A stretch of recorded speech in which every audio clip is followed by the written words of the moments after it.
বেলেগখিনি এনেকুৱা লাগে যে সেই ভিডিঅ'টোত মানুহখিনিয়ে বেলেগ একো নাচালে নেকি, মই কি কৰিলোঁ কি নকৰিলোঁ, অকল এইটোৱে চালে যে মই মুছলিম হয় নে নহয়। সেইটো চোৱাতকৈ চাব লাগে মই কি কৰিছোঁ। আৰু এনেকুৱা নহয় যে মই বেলেগ একো কৰা নাই, মইতো চব কৰোঁ, মই বিহুও নাচোঁ, মই গানো গাওঁ, মই বৰগীত গোৱাও দেখিছা। তে নাজানো এনেই আৰু সেইখিনি।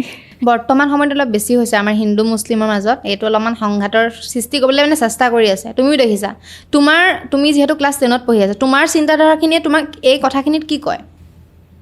চিম্পলকৈ ক'লে হ'ল, কোনো কণ্ট্ৰভাৰ্চিয়েলি নহয় এই বস্তুটো।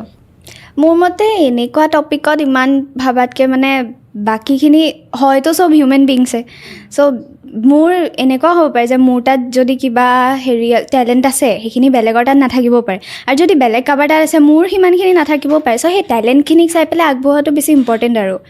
আৰু ভিডিঅ'বোৰত যে এনেকৈ নেগেটিভ কমেণ্ট দিয়ে, ময়ো জন্মাষ্টমীৰ ভিডিঅ' বনাইছোঁ, তে মই ঈদৰ ভিডিঅ'ও বনাব পাৰোঁ।